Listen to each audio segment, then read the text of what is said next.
Φίλες και φίλοι, βρίσκεστε στην ενότητα που θα αναλύσουμε μία σειρά από επαγγέλματα. Σε αυτό το κομμάτι θα χρειαστώ τη βοήθειά σας, δηλαδή στο τέλος όταν θα ακούσετε το podcast το σημερινό θα ήθελα να μου αφήσετε κάποιο σχόλιο προτείνοντάς μου κάποιο από τα επόμενα επαγγέλματα που θα θέλετε να ακούσετε. Το σημερινό έχει να κάνει με το επάγγελμα του ξυλουργού.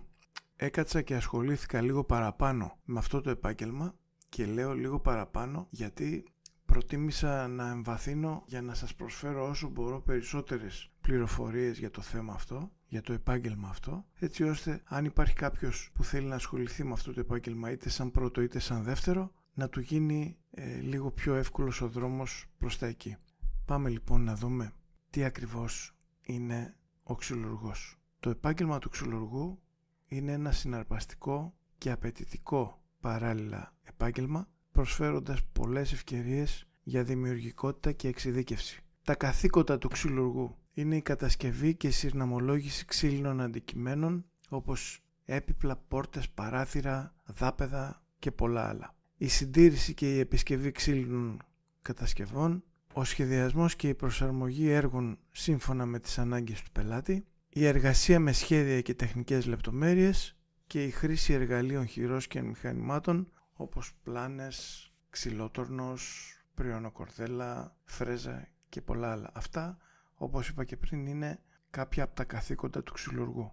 Για να μην πω σχεδόν όλα, ίσως να υπάρχουν και κάποια που μου διαφεύγουν. Οι εξειδικεύσεις τώρα. Ένας ξυλουργός μπορεί να ασχοληθεί με την επιπλοποιία, δηλαδή την κατασκευή επίπλων υψηλής ποιότητας, με ξυλουργικές κατασκευές κτηρίων όπως είναι οι στέγες, τα παράθυρα και οι πόρτες, με την ξυλοκλειπτική, όπου έχει να κάνει με διακοσμητικές λεπτομέρειες και καλλιτεχνικές κατασκευές, με την ναυπηγική ξυλουργική για την κατασκευή ξύλινων σκαφών και με κατασκευές εξωτερικού χώρου όπως είναι ξύλινες πέργολες, κιόσκια, φράχτες κλπ.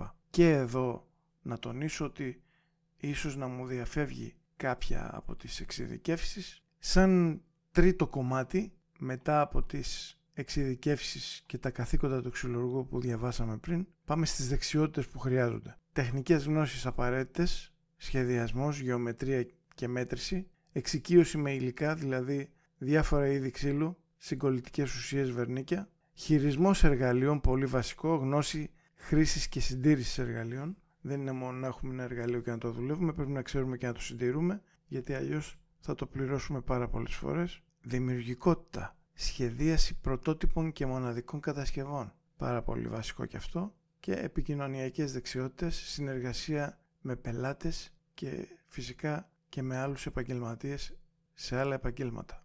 Μπορεί να μπεις, να κάνεις μια κατασκευή σε ένα σπίτι ή σε ένα μαγαζί και ταυτόχρονα να δουλεύουν και άλλα συνεργεία όπως είναι ο ελαιοχρωματιστής, ο γύψος-σανιδάς, ο υδραυλικός, ο ηλεκτρολόγος. Θα πρέπει να έχεις μια σχέση αρμονική και να μην δημιουργούνται προβλήματα ούτε για σένα ούτε για τους υπόλοιπους. Τέταρτον, έχω βάλει τα εργαλεία και τα μηχανήματα. Υπάρχουν τα εργαλεία χειρός που είναι σφυριά, πριόνια, μετροτενίες, φυκτήρες και πολλά άλλα. Τα ηλεκτρικά εργαλεία που μπορεί και επιβάλλεται να έχει ένας ξυλουργός, όπως σκαπτικό δράπανο, γιατί μπορεί να σκάψει την ώρα που πάει να τοποθετήσει μια κουζίνα, αν τυχόν υπάρχει κάτι που τον εμποδίζει, σέγα για να κόψει ξύλα, δισκοπρίωνα, τροχούς και πολλά άλλα. Και πάμε στα βιομηχανικά εργαλεία όπως είναι οι CNC μηχανές για κοπή και χάραξη κάποιων σχεδίων και φυσικά και εδώ υπάρχει μεγάλη γκάμα από μηχανήματα. Η εκπαίδευσή του θα πρέπει να έχει τελειώσει κάποια σχολεία επαγγελματικής κατάρτισης, κάποιο ΙΕΚ ή κάποιο ΕΠΑΛ, να έχει παρακολουθήσει μαθήματα χειροτεχνίας και ξυλουργικής και σίγουρα να έχει κάποια πρακτική εξάσκηση κοντά σε κάποιο έμπειρο ξυλουργό ή σε έμπειρους ξυλουργούς. Η αγορά εργασίας τώρα μπορεί να είναι αυτοαπασχολούμενος, να φτιάξει τη δική του επιχείρηση ή το δικό του εργαστήριο ή να δουλέψει σε κάποια βιομηχανία ή σε κάποια βιοτεχνία επίπλων για μαζική παραγωγή και στον κατασκευαστικό τομέα σε συνεργασία με αρχιτέκτονες και πολιτικούς μηχανικούς. Σίγουρα υπάρχει μια θέση για τον ξυλουργό.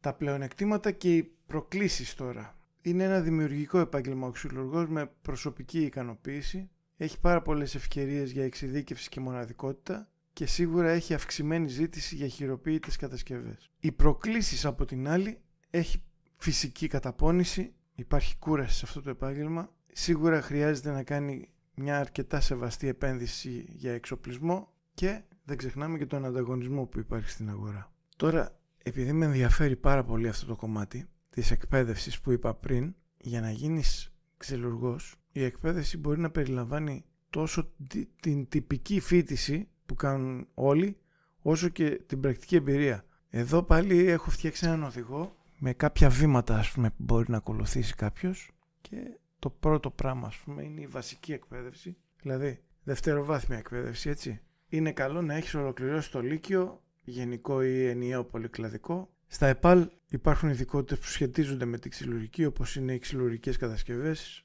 η τεχνολογία υλικών επίπλων, διακόσμηση με ξύλο, σαφώς και σε μαθήματα που διδάσκονται γεωμετρία, σχέδιο, τεχνολογία υλικών και πρακτική άσκηση σε εργαστήρια. Είναι πάρα πολύ βασικά.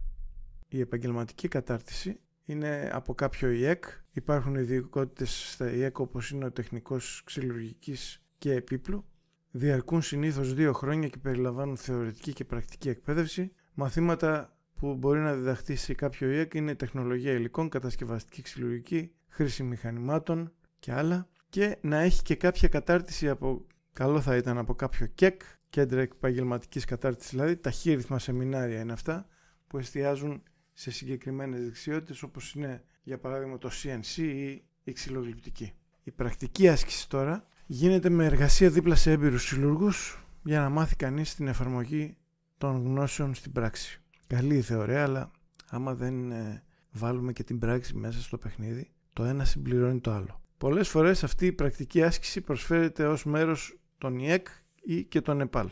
Η εξειδίκευση μπορείς να παρακολουθήσεις εξειδικευμένα σεμινάρια για συγκεκριμένους τομείς όπως ξυλογλυπτική ή διακόσμηση, χειροποίητες κατασκευές, χρήση προηγμένων μηχανημάτων όπως είπαμε και πριν τα CNC routers ή αλλιώς παντογράφοι. Ορισμένα ιδιωτικά εργαστήρια ή φορείς διοργανώνουν σεμινάρια τέτοια για τέτοιες εξειδικεύσεις. Σίγουρα η γνώση σύγχρονων λογισμικών όπως είναι το CAD, το AutoCAD, ας πούμε, το SketchUp για τον σχεδιασμό ξύλινων κατασκευών σίγουρα είναι κάτι που απαιτείται, και η εκμάθηση εργαλείων προγραμματισμού για μηχανές CNC. Τώρα, η αδειοδότηση, αν απαιτείται, είναι γιατί αν σκοπεύεις να ανοίξεις τη δική σου επιχείρηση ή το εργαστήριο, ίσως να χρειαστείς κάποια άδεια, κάποια ειδική άδεια. Γι' αυτό καλό είναι να ενημερωθείς από τους τοπικούς φορείς. Αυτό σε κάθε χώρα διαφέρει. Δεν είναι σε κάθε χώρα το ίδιο. Από χώρα σε χώρα υπάρχουν ή μπορεί να υπάρχουν διαφοροποιήσεις. Η συνεχής επιμόρφωση. Η ξυλουργική εξελίσσεται συνεχώς. Είναι σημαντικό να ενημερώνεσαι για νέες τεχνολογίες,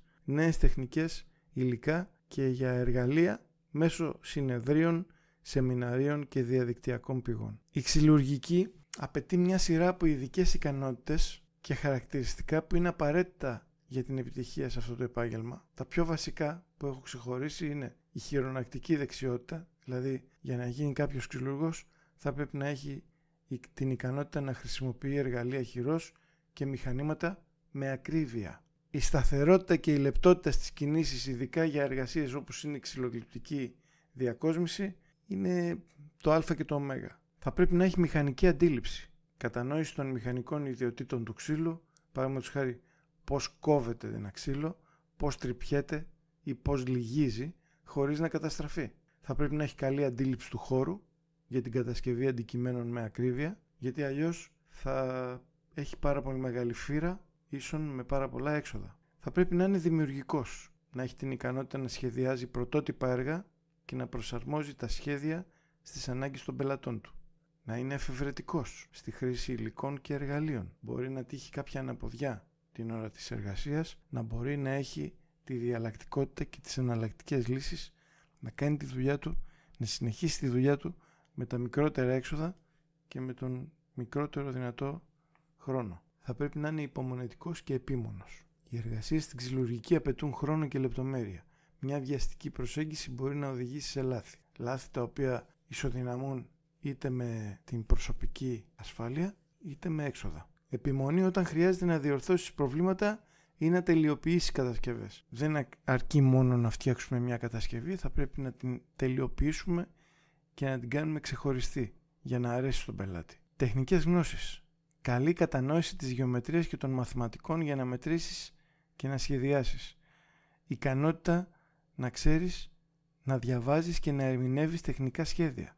Τα τεχνικά σχέδια δεν είναι ένα σχέδιο που το κάναμε πρόχειρο στο πόδι. Έχει διάφορους συμβολισμούς, έχει διάφορες παραμέτρους, τις οποίες αν δεν γνωρίζεις να διαβάζεις και να ερμηνεύεις, είναι σαν να διαβάζεις κινέζικα, ας πούμε, και χωρίς να γνωρίζεις κινέζικα, έτσι. Προσοχή στη λεπτομέρεια.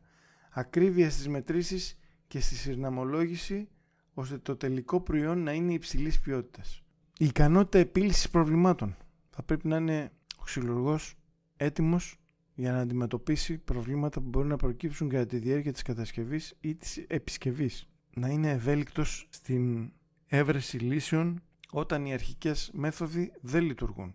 Δηλαδή, με λίγα λόγια, πριν ξεκινήσεις θα πρέπει να είσαι έτοιμος για plan B, plan C και πολλά plan αν χρειαστεί. Πάμε στη φυσική αντοχή τώρα. Η εργασία με το ξύλο συχνά περιλαμβάνει σήκωμα βαριών υλικών ή εργασία σε όρθια θέση για ώρες. Απαιτείται καλή φυσική κατάσταση για να αντέχεις τη σωματική καταπώνηση. Σε αυτό θα αναφερθούμε και λίγο αργότερα. Οι επικοινωνιακές δεξιότητες τώρα, δηλαδή να είσαι συνεργάσιμος με πελάτες, συναδέλφους και με άλλα επαγγέλματα όπως είναι οι αρχιτέκτονες και οι διακοσμητές ή άλλα συνεργεία όπως είναι οι υδραυλικοί, οι ηλεκτροματιστές, οι ηλεκτρολόγοι, όπως είπα και πριν, θα πρέπει να είσαι συνεργάσιμος. Κατανόηση των αναγκών του πελάτη και προσφορά κατάλληλων λύσεων. Είναι αυτό που είπαμε, ας πούμε, και πριν.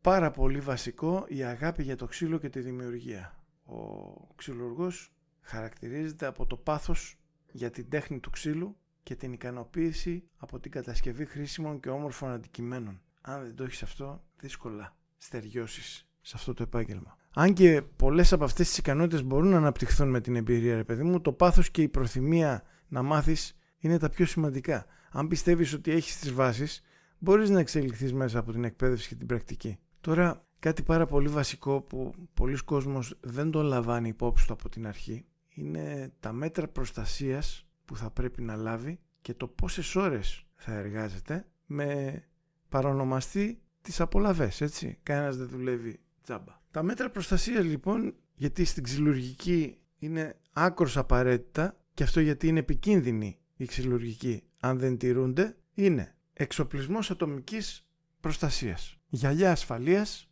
γιατί πετάγονται θραύσματα ξύλου και γιατί υπάρχει σκόνη, μάσκα για προστασία πάλι από τη σκόνη, τα πριονίδια και από χημικά, από κάποιους ατμούς, φερνίκια, κόλλες, ακουστικά ή οτοασπίδες οπωσδήποτε γιατί υπάρχει πάρα πολύ θόρυβος από μηχανήματα όπως ας πούμε η πριονοκορδέλα, γάντια εργασίας γιατί είναι χειρονακτική η δουλειά του, για προστασία από κοψίματα ή εγκάβματα, προστατευτικά παπούτσια με ενίσχυση στα δάχτυλα για προστασία από πτώση βαριών αντικειμένων. Σαφώς ορθή χρήση εργαλείων είναι και αυτό μέσα στα μέτρα προστασίας. Προσέχουμε πώς κρατάμε ένα εργαλείο, πώς το βάζουμε και πώς το βγάζουμε από την πρίζα, δεν τραβάμε τα καλώδια όπως να είναι. Τα εργαλεία πρέπει να συντηρούνται σωστά και να χρησιμοποιούνται με βάση τις οδηγίες του κατασκευαστή. Απενεργοποίηση μηχανημάτων πριν από κάθε συντήρηση ή ρύθμιση. Το βγάζουμε το εργαλείο. Αν είναι ρεύματος, το βγάζουμε από την πρίζα. Αν είναι μπαταρίας, βγάζουμε την μπαταρία από πάνω και πιέζουμε το διακόπτη να ξεφορτίσει εντελώς. Μην τυχόν, λέμε τώρα, και γίνει κάποια στραβή και έχει κρατηθεί από κάποιο πυκνοτή ρεύμα, εκείνα τα κρίσιμα κλάσματα δευτερολέπτου που μπορεί να ακουμπήσει ο δίσκος. Για παράδειγμα, σε κάποιο δάχτυλο και να είναι μοιραία. Ο εργασιακός χώρος θα πρέπει να είναι καλά αερισμένος, να υπάρχει δηλαδή εξαερισμός για να απομακρύνει τη σκόνη και τους ατμούς που μπορεί να υπάρχουν από κάποια θερμοκολλητική μηχανή. Καθαριότητα στο χώρο οπωσδήποτε για αποφυγή των ατυχημάτων. Δεν μπορούμε να δουλεύουμε μέσα σε σκουπίδια ή σε πεταμένα ξύλα δεξιά και αριστερά γιατί και μπορεί να χτυπήσουμε ή πατώντας να γλιστρήσουμε. Σίγουρα θα πρέπει να υπάρχει κάποιο σύστημα απορρόφησης της σκόνης. Δεν χρειάζεται μόνο δηλαδή να έχεις ένα ανεμιστήρα ή να έχεις ανοιχτά μια πόρτα και ένα παράθυρο για να κάνει ρεύμα. Χρειάζεται και σύστημα απορρόφησης της σκόνης. Όσο γίνεται, ας πούμε, αν είναι δυνατόν και να μην το αποφύγουμε αυτό, θα είναι πάρα πολύ καλό. Τώρα, οι ώρες εργασίας που θα δουλέψει εξαρτάται από τον τομέα και το είδος εργασίας. Δηλαδή, η πλήρης απασχόληση συνήθως είναι 8 ώρες την ημέρα, 5 με 6 μέρες την εβδομάδα. Αν είναι αυτοαπασχολούμενος, μπορεί να εργάζεται περισσότερες ώρες, ειδικά αν υπάρχουν παραγγελίες με προθεσμίες. Ο πελάτης μπορεί να βιάζεται ή κάποια συνεργεία θα πρέπει μετά από συνεννόηση να προχωρήσουν και αυτά. Οπότε η πίεση μεγαλώνει. Τώρα, υπάρχουν και έκτακτες περιπτώσεις που ενδέχεται να χρειαστεί υπερορίες. Να χρειαστούν υπερορίες στην εργασία του, ειδικά όπως είπαμε σε μεγάλες παραγγελίες ή σε κάποια έργα. Οι απολαβές τώρα. Αυτό το κομμάτι είναι ένα κομμάτι πάρα πολύ βασικό για όλα τα επαγγέλματα. Αλλά μιας που μιλάμε για τον ξυλουργό, να πούμε ότι εδώ ποικίλουν ανάλογα με την εμπειρία, την τοποθεσία και τον τομέα εργασίας. Δηλαδή, για παράδειγμα, ένας αρχάριος ξυλουργός, ο μισθός του είναι περίπου από 800 έως, φαντάζει πάρα πολύ ρομαντικό αυτό το σενάριο, 1.200 ευρώ το μήνα. Δηλαδή, εκεί να υπολογίζει κάποιος σαν αρχάριος από 800 έως 1.200 ευρώ το μήνα. Με ό,τι αυτό συνεπάγεται, έτσι. Είναι πάρα πολύ μεγάλο το θέμα. Εγώ θα το πιάσω όσο μπορώ πιο επιφανειακά για να μην σας κουράσω. Σε μαθητιακή κατάσταση τώρα ή πρακτική εξάσκηση, οι απολαβές μπορεί να είναι και αρκετά χαμηλότερες από τα 800 ή 1.200 ευρώ που είπαμε. Ο έμπειρος ξυλουργός πάλι ξεκινάει από τα 1.200, δηλαδή εκεί που τελειώνει περίπου ο αρχάριος, αρχίζει ο έμπειρος και μπορεί να φτάσει και τα 2.000 το μήνα, ανάλογα με την ειδικότητα. Σε τομείς υψηλής εξειδίκευσης όπως είναι η ναυπηγική ή η ξυλόγλυπτη διακόσμηση, οι απολαβές μπορεί να φτάσουν και να ξεπεράσουν τα 2.500. Τώρα, ο αυτοαπασχολούμενος εξαρτάται από τον αριθμό των παραγγελιών και το πόσο γνωστός είναι ο συγκεκριμένος ξυλουργός. Οι κερδοφόρες επιχειρήσεις, ας πούμε, μπορεί να αποφέρουν εισόδημα άνω των 3.000 ευρώ το μήνα. Αλλά αυτό, όπως είπαμε και στην αρχή, απαιτεί μεγαλύτερη επένδυση. Με μηχανήματα, με. Οι παράγοντες που επηρεάζουν το εισόδημα είναι η ειδίκευση. Δηλαδή, οι ξυλουργοί με δεξιότητες σε τομείς όπως η κατασκευή μοναδικών επίπλων ή η χρήση CNC μηχανημάτων έχουν υψηλότερες απολαύες. Λογικό είναι. Κάποιος που έχει επενδύσει για να μάθει να χειρίζεται κάποια μηχανήματα, αυτή η επένδυση σίγουρα θα του αποφέρει και υψηλότερες απολαύες. Η τοποθεσία τώρα σε μεγάλες πόλεις ή περιοχές με υψηλή ζήτηση, η μισθή συνήθως είναι υψηλότερη. Τώρα, για να το συνοψίσουμε λίγο, το πιάσουμε από την άλλη μεριά. Να δούμε για ποιους λόγους κάποιος δεν πρέπει να γίνει ξυλουργός. Το επάγγελμα του ξυλουργού έχει πάρα πολλά πλεονεκτήματα, αλλά δεν είναι για όλους. Υπάρχουν ορισμένοι λόγοι που μπορεί να κάνουν κάποιον να το σκεφτεί ξανά και ξανά, αν είναι η κατάλληλη επιλογή για αυτόν το να γίνει ξυλουργός. Δηλαδή, για παράδειγμα, έχει πάρα πολύ μεγάλη φυσική καταπώνηση. Είναι βαριά εργασία. Η ξυλουργική απαιτεί συχνά ανύψωση βαριών υλικών και εργασία σε όρθια ή σε κουραστική στάση για πολλές ώρες. Έχει κίνδυνος τραυματισμών. Υπάρχει πάντα κίνδυνος κοψιμάτων, τραυματισμών από εργαλεία ή πτώση βαριών αντικειμένων. Αυτά δεν τα ξεχνάμε.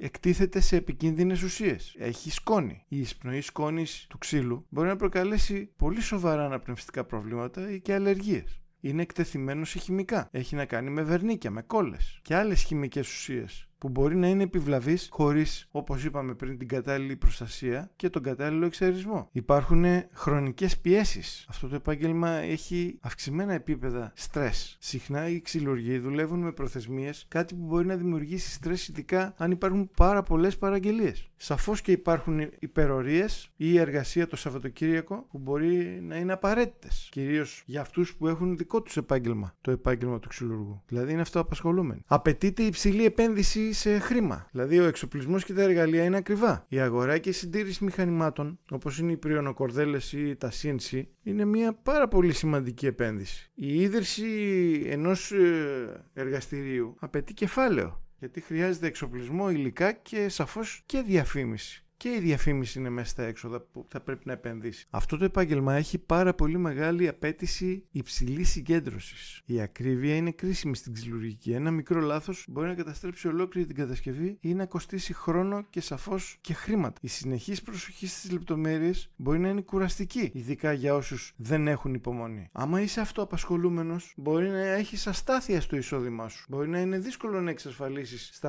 σταθερή ροή πελατών, ειδικά σε περίοδους οικονομικής ύφεσης. Οι τιμές και η ζήτηση για ξυλουργικές υπηρεσίες μπορεί να διαφέρουν ανάλογα από την περιοχή και ανάλογα με την εποχή. Αυτή η δουλειά έχει περιορισμένο τεχνολογικό ενθουσιασμό. Αν δεν σε ενδιαφέρουν τα παραδοσιακά επαγγέλματα ή προτιμάς έναν περισσότερο ψηφιακό παύλα τεχνολογικό τομέα, η ξυλουργική ίσως να μην σε ικανοποιήσει. Παρότι οι σύγχρονες τεχνολογίες έχουν μπει και σε αυτό το επάγγελμα με τα CNC και έχουν ενσωματωθεί, το επάγγελμα παραμένει χειρονακτικό σε μεγάλο βαθμό. Και μπορώ να πω εκτός από χειρονακτικό και παραδοσιακό, με ό,τι αυτό συνεπάγεται με τη χρήση των εργαλείων και τα ίδια τα εργαλεία. Αυτό το επάγγελμα έχει πάρα πολύ μεγάλη ψυχολογική πίεση. Όπως είπα και πριν, η διαχείριση απαιτητικών πελατών ή το άγχος για το αποτέλεσμα μέσα σε κάποια χρονικά πλαίσια μπορεί να είναι αποενθαρρυντικά. Ορισμένοι πελάτες αναμένουν υψηλή ποιότητα με χαμηλό κόστος, γεγονός που μπορεί να προκαλέσει δυσκολίες. Στην Ελλάδα είμαστε, έτσι, μην ξεχνιόμαστε. Εάν δεν σου αρέσει να εργάζεσαι με τα χέρια ή να δημιουργείς χειροποίητα αντικείμενα, ίσως αυτό το επάγγελμα να μην είναι για εσένα. Το πάθος για το ξύλο και την κατασκευή είναι σημαντικό για να νιώθεις ικανοποίηση από την εργασία σου. Άμα δεν το έχεις αυτό, δύσκολα. Εν κατακλείδη,